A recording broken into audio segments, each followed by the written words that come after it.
Hello दोस्तों, कैसे हैं आप सभी। मैं स्वागत करता हूं आपके मेरे चैनल पर जिसका नाम है लीगल पेडागोजी। और इस वीडियो में मैं डिस्कस करने वाला हूं आपसे DULLB 2022 में जो सवाल पूछे गए हैं उसका पार्ट 1 ऑलरेडी मैंने चैनल पर डाला हुआ है, जिसमें हमने 50 के राउंड क्वेश्चंस को डिस्कस किया था। इस वीडियो में और बाकी सवालों को हम डिस्कस करेंगे। तो दोस्तों, एक सवाल था कि जिसमें एक इंसान एक पैरट का इस्तेमाल करता है एक ऑफर देने के लिए। तो दोस्तों, वो वाला ऑफर जो होता है वो इनवैलिड होता है, उसको वैलिड नहीं माना जाता है वो। तो उसका आंसर इनवैलिड था उस टाइप के ऑफर के लिए। अगला था कैलेंडर बेस्ड सवाल, तो उसका आंसर वेडनेसडे है। ठीक है, ये सवाल मैंने यहाँ पे नहीं लिखा है, पर कैलेंडर बेस्ड जो सवाल था उसका आंसर वेडनेसडे है मेरे हिसाब से। मेजर ध्यानचंद अवार्ड किसको मिला? तो सुनील छेत्री और मिथाली राज उसमें करेक्ट आंसर था। एक और सवाल था कि इसमें से कौन सा मुस्लिम लॉ का सेकेंडरी सोर्स नहीं है? तो उसका आंसर कियास था, क्योंकि कियास प्राइमरी सोर्स है। फिर एक और सवाल था श्रेया सिंघल के जजमेंट से रिलेटेड, जो कि section 66A of IT act, जिसको अनकॉन्स्टिट्यूशनल डिक्लेयर किया गया था, तो श्रेया सिंघल का केस पूछा गया था। अगला था कि heart and soul of the Indian constitution article 32 को किसने बोला? तो BR अम्बेडकर ने बोला था। फिर था कि कॉन्ट्रैक्ट में पिजन होल थ्योरी किसने दी है? तो वो दी थी सैलमन ने। फिर एक सवाल था इंग्लिश के पैसेज पे बेस्ड कि ए प्रियोरी इसका सिनोनिम क्या है? तो इसका सिनोनिम डिडक्टिव था आंसर। एक और सवाल था जो कि काफी ज्यादा कंट्रोवर्शियल रहा है, बच्चों के बीच में काफी ज्यादा डाउट है कि एक इंडिपेंडेंट कैंडिडेट था, वो चुनाव जीत जाता है और उसके बाद वो एक पॉलिटिकल पार्टी ज्वाइन कर लेता है। तो दोस्तों, उसके ऊपर एंटी डिफेक्शन लॉ अप्लाई हो जाएगा और उसका जो पोस्ट है वो खारिज हो जाएगी, जीरो हो जाएगा और डिस्क्वालीफाई कर दिया जाएगा as per anti defection law. फिर अगला था कि एक सर्वेंट होता है और उसका जो मास्टर होता है उसकी डेथ हो जाती है और वो उसके अलमारी में से कुछ सामान निकाल लेता है।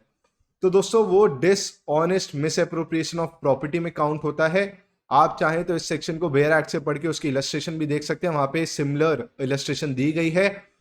अगला था अलग अलग ऑप्शंस दिए गए थे, उसमें एक ऑप्शन था कि जिस दिन इंडिपेंडेंस मिली उस दिन गांधी जी जवाहरलाल नेहरू के साथ नहीं थे। तो वो ऑप्शन एकदम करेक्ट था, क्योंकि उस समय वो कैलकाटा में थे, बंगाल में थे।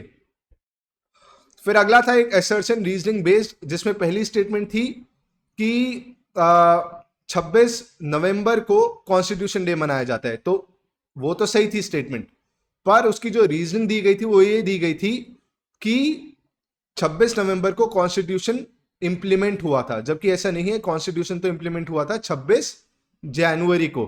तो A is true but R is false, वो ऑप्शन करेक्ट था उसमें। फिर एक था कंसेंस एड इडम रिलेटेड मैक्सिम से सवाल कि मीटिंग ऑफ माइंड्स को क्या कहते हैं? तो कंसेंसस एड इडम उसका आंसर सही है। फिर एक और सवाल था कि एक आदमी है, वो एक हिंदू आदमी है और वो एक मुस्लिम वुमेन से शादी कर लेता है, जबकि उसकी पहली जो वाइफ होती है वो अभी भी मौजूद होती है। तो उसमें बाइगैमी उस बंदे ने कमिट किया है अंडर IPC। अगला था कि एक विल बनाई गई है, उसमें छेड़छाड़ की जाती है, तो वो कौन सा ऑफेंस कमिट किया गया है? तो वो ऑफेंस था फॉर्जरी। और एक था कि एक लड़की है, उसकी अर्निंग पर ईयर किसी रेशियो में बढ़ रही है। तो ऐसा कुछ सवाल था मैथ्स का, क्लियर मेरे को क्वेश्चन नहीं पता है, पर उसका आंसर 2/13 था। फिर एक और सवाल है कि अगर कोई बंदा कोई ऑफिस होल्ड करता है without any payment of salary, तो उसको क्या कहते हैं? तो उसको ऑनररी कहते हैं, जिसमें आप ऑफिस तो होल्ड कर रहे हो पर आप कोई सैलरी नहीं ले रहे हो।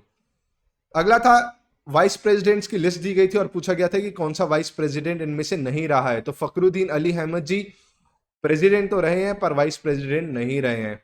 फिर एक डायरेक्शन बेस्ड सवाल था जिसका आंसर साउथ वेस्ट है। और एक और सवाल था कि वो उसको क्या कहा जाता है जिसमें अगर कोई इंसान मर जाता है तो उसकी जो प्रॉपर्टी है वो एल्डेस्ट सन को दे दी जाती है, तो उसको कहते हैं प्रीमोजेनिचर। ये ऑप्शन भी था। तो दोस्तों, ये और 20 सवाल हैं जो मुझे पता लगे हैं एस्पिरेंट से और मैंने आपके सामने रखे हैं।